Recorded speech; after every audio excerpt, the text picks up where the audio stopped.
আজকে দুনিয়া আছে না নাই? বাংলাদেশ আছে না নাই? পৃথিবী আছে না নাই? এই পৃথিবী একদিন থাকবে না, এ ঘটনা সত্য না মিথ্যা? কিয়ামত হবে কি হবে না? ধ্বংস হবে না? কিয়ামত তিন প্রকার, একটা হলো কিয়ামতে সুগরা, আর একটা কিয়ামতে উস্তা, আর একটা কিয়ামতে কুবরা। একটা হলো পার্সোনাল কিয়ামত, আর একটা হলো জাতিগোষ্ঠীর কিয়ামত, আর একটা হলো আন্তর্জাতিক কিয়ামত। এই তিনটা কিয়ামতে ইজা ওয়াকাতিল ওয়াকিয়া লাইসা লিওয়াকাতিহা কাযিবা, কোরআনে সূরা ওয়াকিয়ার ভিতরে আল্লাহ পাক বলেন এই তিনটে ঘটনা ঘটবে, তিনটাই ঘটবে, আর তিনটা ঘটার মধ্যে কোনো সন্দেহ নাই। পার্সোনাল কিয়ামত হলো মাম্মা তাকাদ কিয়ামত কিয়ামতুহু, ক্বালা রাসূলুল্লাহ সাল্লাল্লাহু আলাইহি ওয়াসাল্লাম, নবী পাক বলেন যে যেদিন মারা গেল তার কিয়ামত সেদিন হয়ে গেল। তার কিয়ামত সেদিন, যে যেদিন মারা গেল তার কিয়ামত হয়ে গেল। ওই আন্তর্জাতিক কিয়ামত আমরা দেখব না, সারা দুনিয়া যে ধ্বংস হবে ওইটা হলো ইন্টারন্যাশনাল কিয়ামত। আন্তর্জাতিক কিয়ামত, এই কিয়ামত এ জায়গা যারা বসা আছেন, আমি কসম খেয়ে বলি, এ জায়গা যারা বসা আছেন 6, 5, 2, 4 বছরে পোলাপান থেকে নিয়ে 70, 80 বছরে বুড়ো যারা আছেন, আমরা এখানে কেউ সেই আন্তর্জাতিক কিয়ামত দেখব না। সে সময় আমরা দুনিয়ায় থাকবো না, ওটা দেখবে ওই সময় যারা দুনিয়ায় থাকবে তারা। কথা কন? আর অবশ্যই এখন যারা আছি তারা অত হায়াত পাবো না। বলেন যে যদি আগামী শুক্রবারে কিয়ামত হয় তাহলে পাবো না কেন? মানে অত গুড় আইসর না। আগামী শুক্রবারে কিয়ামত হবে না, কিয়ামত হবে মুহররমের 10 তারিখ। কয় তারিখ? আলে একটু কথা কয় না আমার সাথে। কয় তারিখ কিয়ামত? কয় তারিখ? আগস্টের 5 তারিখ। কিয়ামত কয় তারিখ? আগস্টের 5 তারিখে একটা কিয়ামত হয়ে গেছে, এটা হলো সেকেন্ড কিয়ামত, এটাকে কিয়ামতে উস্তা, একটা জাতিগোষ্ঠীর কিয়ামত। আর আন্তর্জাতিক কিয়ামত যেটা সারা দুনিয়া জুড়ে হবে, এটার তারিখ আল্লাহ পাক বলেন ইন্নাল্লাহা ইনদাহু ইলমুস সাআ, ওই কিয়ামতটার তারিখ একমাত্র কে জানে? আল্লাহ জানে। কথা বলুন ঠিক কি ঠিক না? তো মুহররমের 10 তারিখে কিয়ামত হবে। কয় তারিখ? এবং সেদিন শুক্রবার হবে। 4-5 বছর আগে সম্ভবত আমার মনে হয় 4-5 বছর আগে এইরকম হঠাৎ করে ডায়েরি খুলে দেখি আর 2 দিন পর শুক্রবার, তাও মুহররমের 10 তারিখ। এই ওয়ারান কাবি উঠছে, আল্লাহ এইভাবে মিলিয়ে গেল, তাই তো আর থাকতে পারলাম না, কিয়ামত তো হয়েই যাবে। পরে আমি কোরআন হাদিস মিলেই দেখি কিয়ামতের আগে বড় 10টা ঘটনা ঘটবে, ওই 10টা ঘটনা না ঘটা পর্যন্ত কিয়ামত হবে না। যদি আল্লাহ সত্য হয় তাহলে তার রসুল সত্য, রসুল সত্য হলে তার হাদিস সত্য, তার হাদিস সত্য হলে এই শুক্রবারে কিয়ামত হবে না, এই কথাও সত্য। কথা বলুন ঠিক ঠিক না? তার ভিতরে একটা হলো দাজ্জাল আসবে। অরিজিনাল দাজ্জাল 1 চোখ কানা, অর্থাৎ 1 চোখ কানা আর 1 চোখ আছে। এবার দেখলি বোঝা যায় যে এই চোখটা কানা হয়ে গেছে, এইটা আছে, কিন্তু এর জায়গাটা তো রয়ে গেছে। কিন্তু তা না, এই দাজ্জালের পুরো কপালে মাত্র একটাই চোখ হবে। ওর ডান হাতে থাকবে দোজখ আর বাম হাতে থাকবে বেহেশতে। আসলে উচিত ছিল কি, বেহেশতে কোন হাতে? ডান হাতে। আর দোজখ থাকলে ওর বাম হাতে বেহেশতে আর ডান হাতে দোজখ। ওর কথা যে শুনবে তাকে লাখ লাখ কোটি কোটি টাকা দিয়ে দুনিয়া প্রতিষ্ঠিত করে দেবে, এর নাম হলো জান্নাত। তার কথা যে না শুনবে তাকে মেরে এপাশে ফেলাই দেবে, তার হাতে থেকে কেউ বাঁচতে পারবে না যদি কেউ তাকে মারার ইচ্ছা করে। তো এভাবে লক্ষ লক্ষ মানুষকে সে খোদাই দাবি করবে, কোটি কোটি মানুষকে সে বেঈমান করে ফেলবে। এই দাজ্জাল কি এখনো আসছে? অতএব আগামী শুক্রবারে কিয়ামত হবে না। ঈসা আলাইহিস সালাতু ওয়াস সালাম আবার আসবে, বিশ্বাস হয়? কথা কন? আসছে, কাজেই আগামী শুক্রবার কিয়ামত হবে না। ইয়াজুজ মাজুজ আসবে, সাদ্দে সেকেন্দারকে ভেদ করে তারা জিব্বে দিয়ে চাটতেছে, চাটতে চাটতে একেবারে রসুনির খুশার মতো অতটুক পাতলা থাকতে ফজর হয়ে যায়। এরপরে কয় যে যেটুক বাকি আছে কালকে 2 চাটাই দিয়ে বেরোয় যাবো, এই কয়ে ফিরে আবার বাড়ি পিছনের দিক চলে যায়। পরের দিন এসে দেখে যে সেই দেওয়াল যেমন ছিল সেরকমই হয়ে গেছে। এভাবে তারা চারটেই তালে আছে। হঠাৎ করে কিয়ামতের আগে একদিন তারা এইটুক আজকে না চাটিয়ে আর পিছনে যাবে না, একে চাটাইতে বের হয়ে এদারে চলে আসবে। লক্ষ লক্ষ কোটি কোটি দুনিয়ায় সভ্য মানুষের চাইতে ওদের সংখ্যা কয়েক গুণ বেশি হবে। মানুষের উপরে ডাকাতি, মারামারি, খুনোখুনি করবে, মানুষ ধরে খাওয়া পর্যন্ত শুরু করে দেবে। কয়েকদিন পর্যন্ত সারা দুনিয়া এভাবে অরাজকতা সৃষ্টি করার পরে আল্লাহর পক্ষ থেকে বিশাল একটা বৃষ্টি আসবে, ওই বৃষ্টিতে ওরা সব ধ্বংস হইয়া সাগরে ভেসে চলে যাবে। এ ঘটনা কি ঘটছে? অতএব আগামী শুক্রবারে কিয়ামত হবে না, ভয় নেই। দাব্বাতুল আরদ, একটা প্রাণী আসবে, তার 4টে পা আছে আবার দুইটা হাত আছে। প্রাণীটা এত বড়, সে মাটিতে বসলে 1.5 বিঘে জায়গা লাগবে। কতটুকু আপনার সমান হবে না? মাটিতে বসলে 1.5 বিঘে জায়গা লাগবে। এত বড় প্রাণী। ডান হাতে থাকবে মুসা আলাইহিস সালামের লাঠি, বাম হাতে থাকবে সুলাইমান আলাইহিস সালামের আংটি। মাত্র 40 দিনের ভিতরে সারা পৃথিবীতে যত হাজার কোটি মানুষ থাকুক না কেন, সমস্ত মানুষকে 2 ভাগ করে ফেলবে। সুলাইমান আলাইহিস সালামের আংটি দিয়ে মানুষের কপালে টাচ দেবে, ছোঁয়া দেবে। যদি লোকটা কাফের হয়, বেঈমান হয়, তার চেহারাটা একেবারে ব্ল্যাকবোর্ডের মতো কালো হয়ে যাবে। মুসা আলাইহিস সালামের লাঠি তার ডান হাতে, ওই লাঠি দিয়ে কপালে লিখবে কাফার, অর্থাৎ কাফের। আর যদি লোকটা ইমানদার হয়, আংটি দিয়ে ছোঁয়া দেওয়ার সাথে সাথে চেহারাটা উজ্জ্বল ফুটফুটে ফর্সা চাঁদের মতো হয়ে যাবে। কপালে লিখবে আনতা মোমেন, তুমি একজন ইমানদার, তুমি মোমেন। এভাবে 40 দিনের ভিতরে ওই একটা প্রাণীতে সমস্ত মানুষকে 2 ভাগ করে ফেলবে। এই ঘটনা কি ঘটছে? অতএব আগামী শুক্রবারে কিয়ামত হবে না। এরপরে পরপর লাগাতার 3 রাত 3 দিন পর্যন্ত 72 ঘন্টা পর্যন্ত দুনিয়ায় সূর্য উঠবে না। 72 ঘন্টা দুনিয়ায় সূর্য উঠবে না। কোনো আলো থাকবে না, কারেন্ট জ্বলবে না, আলোবাতি জ্বালাইতে পারবে না, আগুনের বাতিও থাকবে না। সারাটা দুনিয়া অন্ধকার। এক তো সূর্য উঠছে না, দুনিয়ার কোনো বাতি নাই, তাহলে বোঝেন অন্ধকারটা কেমন হবে। আর ওদিকে সূর্য যখন উঠছে না, মানুষে তখন ভীত সন্ত্রস্ত হইয়া কান্নাকাটি শুরু করে দেবে, পাগল হয়ে যাবে, পায়খানা করে কাজ শুরু করবে, পানি খুঁজে পাবে না। বিশাল একটা মিনি কিয়ামতের একটা পরিবেশ হয়ে যাবে। এই কান্নাকাটি করতে করতে করতে করতে পশ্চিম আকাশ থেকে সূর্য উঠবে। সূর্যটা এ পাশ থেকে উঠবে না, পশ্চিম আকাশ থেকে উঠবে। তবুও সূর্য যখন উঠছে, মনের ভিতরে কিছু একটা প্রশান্তি, যে আলো তো হলো। এরপরে এই সূর্যটা উঠতে উঠতে মাঝ আকাশে আসবে, আবার পশ্চিম আকাশে ডুবে যাবে। পরের দিন থেকে আবার নিয়মতান্ত্রিক সূর্য উঠবে। এই সূর্য যে ব্যাক হয়ে গেছে, ফিরে আসছে, এই ফিরে আসার পরে সমস্ত মানুষের ভিতরে চেতনা আসবে, আহা সর্বনাশ হয়ে গেছে। উলামায়ে কেরামের কাছ থেকে শুনতাম সূর্য পশ্চিম আকাশ থেকে উঠবে। হাদিসে আসছে আল্লাহর নবী বলেন, সূর্য একবার পশ্চিম আকাশ থেকে উঠে আসার পরে আবার যখন ডুবে যাবে, এরপরে মানুষের যতই বুঝুক, এই বুঝে কোনো কাজ হবে না।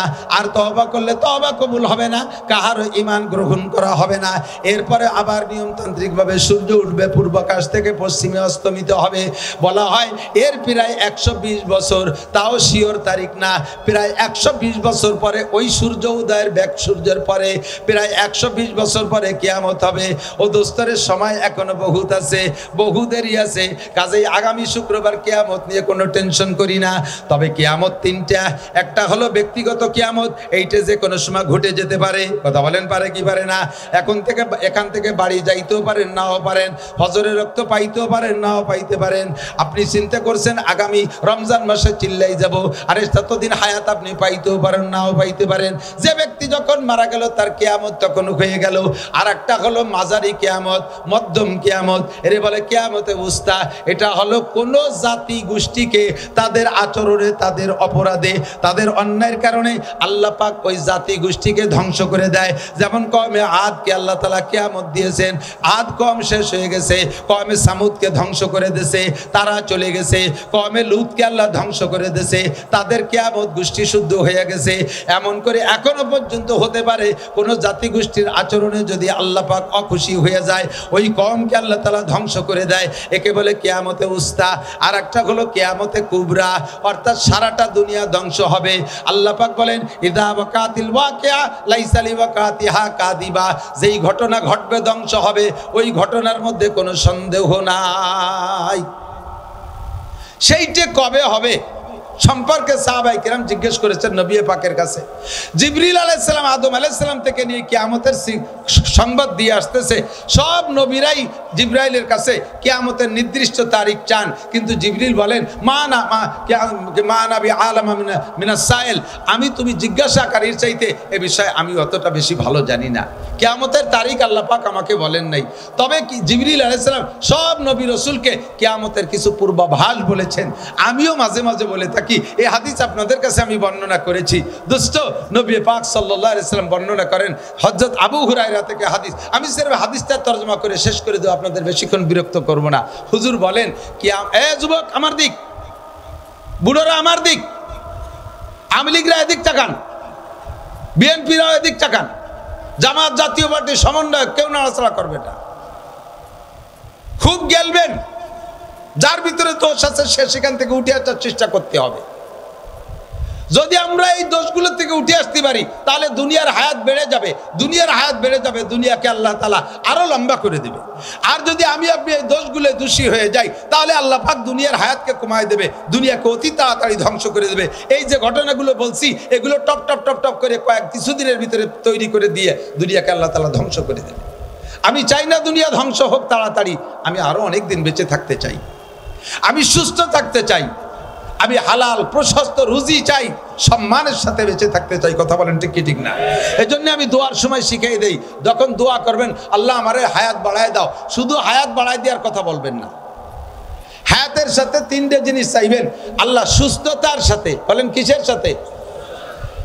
ইজ্জতের সাথে, সম্মানের সাথে, 3 নম্বরে প্রশস্ত হালাল রিজিকের সাথে। এই তিনটে জিনিস আমার জীবনে অত্যন্ত গুরুত্বপূর্ণ। লম্বা হায়াত পাইছেন কিন্তু অসুস্থ, বারান্দায় পড়ে রয়েছেন 30 বছর, প্যারালাইসিসের রোগী, এই হায়াতের 5 পাইরও দাম আছে। বউ ছেলে মেয়ে সব বিরক্ত হয়ে যায়, ছেলেরা মাঝে মাঝে মাদ্রাসায় এসে 5-7 হাজার টাকা দিয়ে কয় হুজুর একটা জালাল খতম পড়িয়ে দেন দি, আবার আমার আব্বা মোটে মরতিছে না, উজো হইও না বাইটু হইও না। ছেলে মেয়ে বিরক্ত হয়ে যায়, বুড়ি খালি কয় তোরা একটা জালালি খতম পড়াই দিতে পারিস রে, এই কাইসিয়ে পাই দিয়ে আগিয়ে মুইতে তো বিছেন পাটি সব নষ্ট হয়ে ফেলাই দিল, বুড়োর জ্বালায় রাত্রি ঘুমনুর কায়দা নাই। তাহলে এই 30 বছর হায়াতের 5 পাইরও দাম।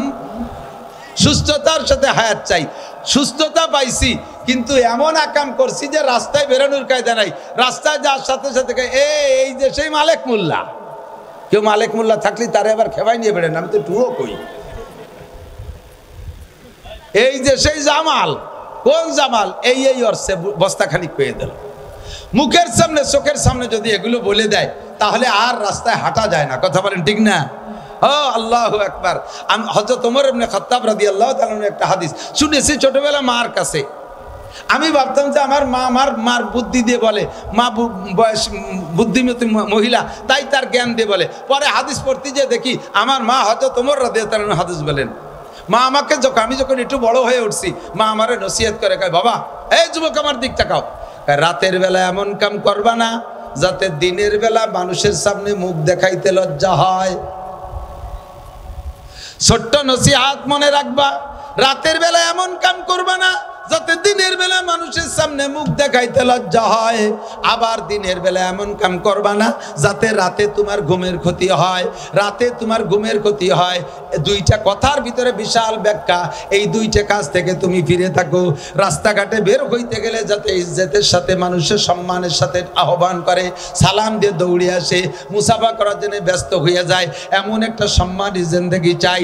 3 নম্বরে অভাবের কারণে ঈমান নষ্ট হয়ে যায়, এই জন্য প্রশস্ত হালাল রুজি চাই, প্রশস্ত হালাল রুজি চাই। লম্বা হায়াত ইজ্জতের সাথে প্রশস্ত হালাল রুজি আল্লাহ পাক আমাদের সকলকে নসিব করে। জোরে বলেন আমিন। আল্লাহ যেন বেইজ্জতি জিন্দেগি না দেয়, সবাইরে হায়াতে তয়বা বাড়ায় দেয়, বলেন আমিন। তবে আমাকে দুনিয়ায় হায়াত নিয়ে থাকতে হলে তো দুনিয়া থাকা লাগবে। দুনিয়া যদি ধ্বংস হয়ে যায় তাহলে আমি থাকবো না। এবার দুনিয়া থাকবে কতদিন? দিন থাকবে যতদিন। বলেন দুনিয়া থাকবে কতদিন? দুনিয়া থাকবে কতদিন? দিন থাকবে যতদিন। প্রমাণ কলা রাসূলুল্লাহ সাল্লাল্লাহু আলাইহি ওয়াসাল্লাম, হুজুর বলেন লা তাকুমুস সাআতু হাত্তা ইউকালা ফিল আরদি আল্লাহ আল্লাহ। জমিন অতদিন ধ্বংস হবে না, কিয়ামত ততদিন হবে না যতদিন জমিনের ভিতরে একটা মানুষ থাকবে আল্লাহ বলনেওয়ালা। বলেন না সুবহানাল্লাহ। এ ভাই, বর্তমানে দুনিয়া আছে না নাই? আছে কি আমেরিকার ক্ষমতা বলে, চায়নার প্রযুক্তির বলে, জাপানের প্রযুক্তির বলে, দাদা বাবুকে শক্তির বলে, আরে আমেরিকানদের শক্তির বলে। দুনিয়া বর্তমানে আছে একমাত্র মুমিনদের কলেমার ওসিলায়। দুনিয়া যখন একেবারে শেষ প্রান্তে চলে যাবে, ওই সূর্য পশ্চিম আকাশ থেকে উদয়ের পরে দুনিয়ায় কোনো ঈমানদার থাকবে না। আল্লাহ পাক রব্বুল আলামিন হযরত আজরাইল আলাইহিস সালামকে ঘোষণা দিবেন, বলবেন তুমি সবগুলোকে ধ্বংস করে দাও। ইসরাফিল আলাইহিস সালামের সিঙ্গার ফুঁকো হয়ে যাবে আর আজরাইলের কার্যক্রম ফাইনাল শুরু হবে। সারা দুনিয়ার সমস্ত প্রাণীকে মুহূর্তের মধ্যে ধ্বংস করে দেওয়ার পরে আল্লাহ পাক আজরাইল আলাইহিস সালামকে ডাইকে বলবে, ও আজরাইল কি পরিমাণ মারছো, কি পরিমাণ মারছো? কয় সব মারে সাফ করে ফেলাইছি। কয় বাংলাদেশে কি গেছিলে? বাঙালিরা তো আপদ বিপদে ভালো জায়গা বলাই থাকতে পারে, ও জায়গা দুই একটা বার থাইকে গেল নাকি? কয় আল্লাহ না, সব সাফ করে ফেলাইছি। এবার কয় আল্লাহ আনমা বাকিয়া, সবাই রে মারার পরে আর আছে কে কে? আজরাইলকে আল্লাহ জিজ্ঞেস করবে, সব মারছো, গরু ছাগল দানব মানব সব শেষ করছো, এখন আছে কে? কয় যে আল্লাহ এখন আছি আমরা 13 জন আছি। নাহনু সালাসা আশার, আমরা 13 জন আছি। কয় কেডা কেডা বলো? কয় আমরা ফেরেশতা বড় 4 জন, জিব্রাইল, মিকাইল, ইসরাফিল, আজরাইল, এই 4 জন আছি। ও আনতার তুমি, ও হামেলাতুল আরশ, আর আরশ বহনকারী 8 জন, 8 আর 4 12, আর তুমি সহ 13, এই 13 জন আছি। আল্লাহ পাক বলবেন আর সব সাফ? বলে জি সব সাফ। কয় তাহলে বড় 3 জনের জান আগে বের করে দাও। জিব্রাইল, মিকাইল, ইসরাফিলের জান দাও। ইসরাফিল আলাইহিস সালামের সিঙ্গার ফুঁকে দুনিয়া ধ্বংস হয়ে যাওয়ার পরে এরপরে এই বড় 3 জনের জান আজরাইল আলাইহিস সালাম 3 জনের জান দিয়ে আল্লাহর কাছে জমা দিয়ে দেবেন। এরপরে আল্লাহ জিজ্ঞেস করবে আল্লাহ আনমা বাকিয়া, এখন কয়জন আছে? কয় যে এখন আছে আমরা 10 জন। নাহনু আশারা, আমরা 10 জন। হামেলাতুল আরশ, আরশ বহনকারী 8 জন, আনতা ওয়া আনা, তুমি আর আমি, এই 10 জন আছি। আল্লাহ পাক বলবেন আরশ বহনকারী 8 জনের জানও বের করে আমার কাছে জমা দাও। যখন বলবে আরশ বহনকারী, যেই আরশ উঁচু করে রাখছে যেই 8 জনে, ওই 8 জনের জান নিতে কইলে আজরাইল আলাইহিস সালাম একটু ইতস্তত বোধ করে বলবেন, আল্লাহ এই 8 জন তো তোমার আরশ উঁচু করে রাখছে, এদেরকে যদি মেরে দেই তাহলে তো আরশ ছেড়ে দেবে, তোমার আরশ তো নিচেই পড়ে যাবে। তাহলে এই 8 জনের বাদ দিয়ে আর সবাই তো সাফ করে দিছি, এ পর্যন্ত থাকলে কেমন হয়? আল্লাহ পাক রব্বুল আলামিন বলেন, আজরাইল তাহলে তুমি কি মনে করো আমি এই আরশ বহনকারী 8 জনের কাছে ঠেকা? তুমি পড়ো কুল হুয়াল্লাহু আহাদ, আপনি একটু বলবেন কুল হুয়াল্লাহু আহাদ আল্লাহুস সামাদ লাম ইয়ালিদ ওয়া লাম ইউলাদ ওয়া লাম ইয়াকুল লাহু কুফুয়ান আহাদ। হে আজরাইল তুমি পড়ো কুল হুয়াল্লাহু আহাদ আল্লাহুস সামাদ, বলো সেই আল্লাহ একক, আল্লাহুস সামাদ, আল্লাহ ওয়ামুখাপেক্ষী, আল্লাহ কাহারো কাছে ঠেকানা। আরশ বহনকারী 8 জন ফেরেশতা আল্লাহকে উঁচু করে রাখছে, তাই আল্লাহ উঁচায় আছে, নইলে ওরা ছেড়ে দিলে আল্লাহ পড়ে যাবে। তোমার আল্লাহ এমন আল্লাহ না, দুনিয়ার দেবদেবীর মতো নয়, বছরের শেষে যাইয়া দেবদেবীদের রং নষ্ট হয়ে যায়। তোমরা জেনে রাখো সিবগাতাল্লাহি ওয়া মান আহসানু মিনাল্লাহি সিবগা, আরে দুনিয়ায় রং আছে, আমি আল্লাহরও রং আছে। আমি আল্লাহর রং কোনোদিন ওঠে না, তোমাদের দেবদেবীর রঙের মতো রং উঠে যায় না। তোমাদের দেবদেবী বছরের শেষে দুর্বল হয়ে যায়, পিছন দিয়ে বাঁশ ঢুকোই দিয়ে রাখা লাগে, এপাশ তো ওপাশ দিয়ে বাঁশ বাঁধাই দিয়ে রাখা লাগে। আমি আল্লাহ পাককে দুর্বল মনে করো না, আমাকে ওভাবে আরশ বহনকারী 8 জন ফেরেশতা উঁচু করে রাখা লাগে না। আমি আল্লাহ তাআলা নিজ অবস্থানে থাকতে পারি। কথা বলুন ঠিক কি ঠিক না?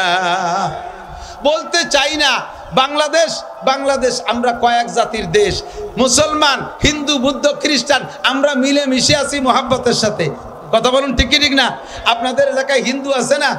মুসলমানদের দোকানেও যে মাল আছে হিন্দুর দোকানেও সেই মাল আছে। আমরা কোনো ভেদাভেদ করি না, মুসলমানের দোকানের থেকে না কিনে হিন্দুর দোকানের থেকে মাল আমরা কিনি না, কোনো ভেদাভেদ করি না। কিন্তু ভারতের ভিতরে সেখানে ঘোষণা দিয়ে দিয়েছে কয়েক মন্ত্রী, মুসলমানদের দোকানের থেকে কোনো মাল কিনবি না, মুসলমানদেরকে ভূমি বর্গা দিবি না, জমি বর্গা দিবি না, মুসলমানদেরকে কর্জ দিবি না, মুসলমানদের সাথে কোনো লেনদেন হবে না। এভাবে তারা সেখানে বৈষম্য তৈরি করে রাখছে। এর ভিতরে মৌলানা মিজান বলেছে ভারতের ভিতরে এক ঠাকুর, সেই ঠাকুর আমার নবীর মূর্তি বানায়, নবীর মূর্তির নাক ভাঙে। তুমি ওই দেশে নাক ভাঙবা, আমাদের এদেশেও তোমাদের অনেকের নাক আছে। ভাঙ্গার মানুষ বাংলাদেশে আছে না নাই? কথা বলেন আছে না নাই?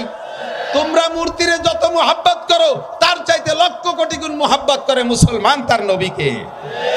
তারা নবীর জন্য জীবন দিতে প্রস্তুত আছে। বলিনে চুপ করে থাকি, বাংলাদেশ মুসলিম সংখ্যাগরিষ্ঠ দেশ, ইসলামী সংবিধান হলো মুসলিম সংখ্যাগরিষ্ঠ দেশে মুসলমান যদি শাসক হয়, ওই দেশে মুসলমানরা থাকলে তাদের ধর্মীয় অনুভূতির পর আঘাত করবা না, তাদের মন্দির মূর্তি ভাঙবা না, তাদের ধর্মীয় বিষয় সমালোচনা করবা না। যদি করো তাহলে গুনাহ হবে। আমরা সেই উসুলের পর সেই ইসলামের সেই নীতির উপরে আমল করে তোমাদেরকে কিচ্ছু বলি না। কিন্তু তোমরা যে ওই জায়গায় বসিয়া পদে পদে জ্বালাবা, আবার এই দেশে বসিও, এই দেশে বহুত হিন্দু এলাকা আছে এখনো পর্যন্ত সে জায়গা দুই একবার মুসলমান থাকলে তাকে গরু কুরবানি দিতে দেয় না। বাংলার জমিনে থেকে কত বড় স্পর্ধা, সরকারের ছত্র ছায় থাকে এত বড় বাহাদুরি করো, তারপর আমরা কিছু কই না। কিন্তু এই মুহূর্তে আর বাড়াবাড়ি করো না। তোমরা দেশের মেহমান, মেহমানের মতো থাকো, আমাদের কাছে যত্ন পাবা। কথা বলেন ঠিক ঠিক না? বাড়াবাড়ি করবা তো গাড়িতে যদি চাইতে যায় তাহলে কিন্তু মেহমান আরও বাড়ি বেশিক্ষণ থাকতে পারে না। সাবধান হয়ে যাও। আল্লাহুস সামাদ, আমার আল্লাহ অমুখাপেক্ষী, আরশ বহন করে 8 জন ফেরেশতার কাছে ঠেকা নয়। এরপরে ফেরেশতা আজরাইল আলাইহিস সালাম 8 জনের জান বের করে দিয়ে আল্লাহর কাছে জমা দেওয়ার পরে বলবে, জিবরাইল আল আন মা বাকিয়া, এখন কেডা কেডা আছে? আনতা ওয়া আনা, তুমি আছো আর আমি আছি, আর সব সাফ। আল্লাহ পাক বলবেন, আনা হাইয়ুন কাইয়ুম, আমি চিরস্থায়ী চিরঞ্জীব, লা আমুতু ওয়া লা আহইয়া, আমি মরিও না বাঁচিও না, আমি থাকবো। কুল্লু শাইইন হালিকুন ইল্লা ওয়াজহুল্লাহ, সব শেষ হয়ে যাবে, শুধুমাত্র অবশেষে থাকবে কে? আরে ভাই জোরে বলেন কে? এবার আজরাইলকে আল্লাহ বলবেন, আজরাইল এবার তোমার জানটা বের করে দাও। আজরাইল বলবে, আল্লাহ আমি তো সবাইরে মারছি, আমারে কিরা মারবে? আমারে মারার আজরাইলকে? আল্লাহ পাক বলেন, তুমি আত্মহত্যা করবা। পদ্ধতি কি? রিভলভার কানে বাঁধাই দিয়ে তুমি গুলি এড়িয়ে দেবা, পিস্তল মাথায় লাগাইয়া গুলি করে দিবা তা না, তুমি তোমার বুকের উপরে হাত দিয়ে মুট করে টান দিবা, বাকি কাম আমি করব। আজরাইল যখন বুকের উপরে হাত দিয়ে মুট করে টান মারছে, আর সে আজিবের মালিক বলবেন, আল্লাহ কুন কইলে সব হয়ে যায়। আল্লাহ তখন বলবে, কুন মাইয়াতান, তুমি মরে যাও। আজরাইলের মুঠের ভিতরে তার জানটা বেরিয়ে আসবে, আর এত জোরে একটা চিৎকার মারবে জান বেরোনোর সময় আজরাইল, ওই সময় যদি পৃথিবীর সমস্ত প্রাণীও থাকতো, আজরাইলের মুখের আওয়াজে সকলে কলিজা ফাইটা মারা যাইত। কিয়ামত শেষ, এটা হলো আন্তর্জাতিক কিয়ামত। এই ঘটনা ঘটার আগে কিছু সিগন্যাল আসবে। নবী পাক বলেন, সিগন্যাল কয়টা মুখস্থ করাই দেই, এই কয়টা শুনে চলে যাবেন, এই কয়টা শুনে মুখস্থ করে চলে যাবেন। হুজুর বলেন, দিক তাকান, কিয়ামত আসছে, এই মূল বড় বড় ঘটনা ঘটবে, তার আগে কিছু ছোট ঘটনা। 1 নম্বর ঘটনা হলো ইজাত্তু কিজাল ফাই উদাওয়ালা। যখন দেখবা মানুষে মুসলমানরা যুদ্ধে বিজয়ী সম্পদ, যুদ্ধে বিজয়ী দেশ, যুদ্ধে স্বাধীন করা দেশ নিয়ে দুই দলে কামলা কামলি করবে, প্রত্যেকে বলবে এটা আমরা স্বাধীন করেছি, এটা আমাদের সম্পত্তি। এই নিয়ে যখন কামলা কামলি চলবে, মারামারি চলবে, এই নিয়ে মারামারি চলবে যে এদেশ আমরা স্বাধীন করেছি, এদেশ আমাদের, তখন বুঝবা যে কিয়ামত বেশি দেরি নেই। এই যে বলবে, এইটা কি বলবে আরো বাকি আছে না এই বলা বলি চলতেছে? কতক্ষণ বলা বলি চলতেছে। স্বাধীন করছে কে তাও মুক্তিযোদ্ধারা জানেন, ঘোষণা দেশে কে তাও মুক্তিযোদ্ধারা জানেন, যুদ্ধ করছে কারা তাও মুক্তিযোদ্ধারা জানেন। অথচ এই কথাটা নিয়ে এখন এই দেশের সম্পত্তি নিয়ে দুই দলে মারামারি চলতেছে কি চলতেছে না? 1500 বছর আগে বিশ্বনবী বলেছে এটা কিয়ামতের আলামত। বেশি বাড়বো না। ইজাত্তু কিজাল ফাইউদাওয়ালা। 2 নম্বরে ওয়ালা আমানাতু মাগনামা, যখন আমানতকে গনিমত মনে করবে। আমানত কি? আমানত গচ্ছিত জিনিস। আমাকে আল্লাহ তাআলা আমানত দিয়েছে কিছু সম্পদ, আমাকে আল্লাহ তাআলা আমানত দিয়েছে সন্তান, আমাকে আল্লাহ তাআলা আমানত দিয়েছে একটা ওয়ার্ডের দায়িত্ব, আমাকে আমানত দিয়েছে ইউনিয়নের দায়িত্ব, আমাকে আমানত দিয়েছে উপজেলার দায়িত্ব, আমাকে আমানত দিয়েছে একটা সিটের দায়িত্ব এমপি বানাইয়া, আমাকে একটা মন্ত্রণালয়ের আমানত দিয়েছে, আমাকে ডিসি হিসেবে একটা ডিস্ট্রিক্টের আমানত দিয়েছে, ওসি হিসেবে আমাকে একটা থানার আমানত দিয়েছে, টিওনো হিসেবে একটা থানার আমানত আমাকে দিয়েছে, এসপি হিসেবে একটা পুলিশ লাইনের আমানত আমাকে দিয়েছে, আব্বা হিসেবে কয়েকটা সন্তানের আমানত আমাকে দিয়েছে। এই আমানতকে যখন গনিমত মনে করবে, গনিমত কাকে বলে? যুদ্ধে বিজয়ী সম্পদ মুসলমানদের মুজাহিদদের ভিতরে বন্টন হয়, এই মালকে বলা হয় গনিমতের মাল, এইটা খাওয়া জায়েজ। যখন আমানতকে গনিমত মনে করিয়া ইচ্ছে মতো ব্যবহার করবে। কত প্রমাণ চান? যে কয়জনের নাম কইছি, এই কয়জন তার আমানতের ভিতরে খেয়ানত করছে কি করে নাই? জোরে বলেন, করছে কি করে নাই? আমানতের খেয়ানত কি পরিমাণ করছে। এখন তত্ত্বাবধায়ক সরকার আইসা, অন্তর্বর্তীকালীন সরকার আইসা হিসাব করে করে বর্তমান নগদে যারা ফেল করছে তাদেরটা ধরছে। আরো 15 বছর আগেও একদল ক্ষমতায় ছিল, তারাও এরকম বহুত অন্যায় করে টরে গেছে। সেই জামানায় যারা ছিল ফখরুদ্দিন, ইয়াজউদ্দিন, মঈনুদ্দিন, তাদের কাছে তারাও ধরা পড়েছিল। কথা বলেন ঠিক কি ঠিক না? যারাই এই ক্ষমতায় বসে তারাই আমানতের খেয়ানত করে। কন্ট্রাক্টরের কাছে রোডের আমানত পিচ মারিয়ে দেয়, খোয়া মারিয়ে দেয়। রাস্তা বানাইয়া এই মাথায় ওই মাথায় জাতি জাতি, রাস্তার পিছন দিয়ে টিউমার, বিষ ফুড়া, খাইজনি, চুলকনি, কত কয়টা কারেন্টের খাম্বা তার সহ গিলে খেয়ে ফেলায়। আমাদের দেশের আমানত শাহ এরকম আছে না নাই? কন্ট্রাক্টরের নামও আমানত শাহ। কন্ট্রাক্টরের নাম কি? আমানত শাহ, খেয়ানত শাহ হয়ে গেছে। বিজিএফ কার্ড বিক্রি করে টাকা খায়, পঙ্গু ভাতা বিক্রি করে টাকা খায়। এই জাতীয় মেম্বার চেয়ারম্যান তো বাংলাদেশে জন্ম নেয় নাই। কথা কয় না? ও দোস্ত, হজে যাইয়া কুরবানি করে আসি। যারা হজে গেছেন হাজি সাহেবরা, এলাকার বহু হাজি আমি ওখানে দেখেছি। এলাকার মানুষের পয়সা আছে, ছেলেরা বিদেশ থেকে বাপরে হজ উমরা করায়। তো হজ করেছেন, কুরবানি করেছেন, আপনার কুরবানির জন্তুর গোশত আপনি খেয়ে আসেন নাই, ওটা ওই জায়গায় জবাই করে, বরঞ্চ আপনি নিজেও জবাই করেন নাই, মুআল্লিমরে দায়িত্ব দিচ্ছেন, সে জবাই করে গাদি মেরে থুই আসছে। ওই দুম্বার উট এইগুলো পরবর্তীতে ওই সৌদি আন্ডা ওর মোহতাজ না, ওগুলো তারা খায় না। ওগুলোরে ধুইয়ে মুছিয়ে কাফন পরাইয়া সুন্দর করে জানাজা ছাড়া বিভিন্ন দেশে, গরিব দেশে পাঠায় দেয়। সবচেয়ে বেশি আসে বাংলাদেশে এই দুম্বার উট, সবচেয়ে বেশি আছে। আমার কসম খেয়ে বললে মিথ্যাবাদী হবে না, উট তো আপনারা চোখেই দেখেন নাই। মাঝে মাঝে একসময় দুম্বা দেখতেন, ইদানিং তো প্রত্যেকে 8-8টা করে পান। কতক্ষণ পান নাকি? এই দুম্বা যায় কোন জায়গা? নিতান্ত গরিব, অসহায়, এতিম, বাপ নাই মা নাই, 70 বছর আগে আব্বা মা মারা গেছে, উনি এখন শিল্পপতি, কোটিপতি, বড় বড় ইত্যাদি। ঘরের ভিতরে কবর একটা বানায় এনেছে, বিশাল কবর, লম্বা ডিপ ফ্রিজ, বস্তা ভরে তার ভিতরে নিয়ে সারা বছর কুরবানির গোশত দিয়া উনি বরকত হাসিল করে। আছে না নাই?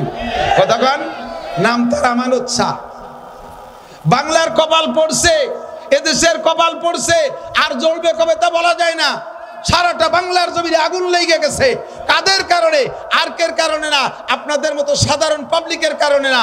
আল্লাহ নবী বলেন, ইজা কানা উমারাকুম শিরারাকুম, যখন তোমাদের দেশের নেতারা হবে বদমাশ, নেতারা হবে চোর, নেতারা হবে লুচ্চা, বউতিয়ে হোটেল হোস্টেলে রাত কাটাইবে, নেতারা হবে মারিংম্যান, জাতির হক মেরে খাবে, লুটে খাবে, এতিমের মাল মেরে খাবে, ফাবাতালুল আরদে খায়রুম মিন জাহরিহা, ওই নেতার কারণে দেশের কপাল পড়বে। সাধারণ পাবলিক তোমরা দোয়া করো কোনো মতে কলেমা পড়ে মাটির তলে যাইতে পারো কিনা। শুধু আমলিগের দোষ দিয়ে লাভ নাই। কোন সাসিবা কম, আমাদের গোপালগঞ্জে ভাষায় কয় কোন সাসিবা কম, সালুন খার জোম। কোন সাসিবা কম, সালুন চেনেন? সালুন চেনেন? চেনেন জোল, পুরনো বাংলা সালুন। কোন সাসিবা কম, সালুন খার জোম, সব সাসিরে চিনি।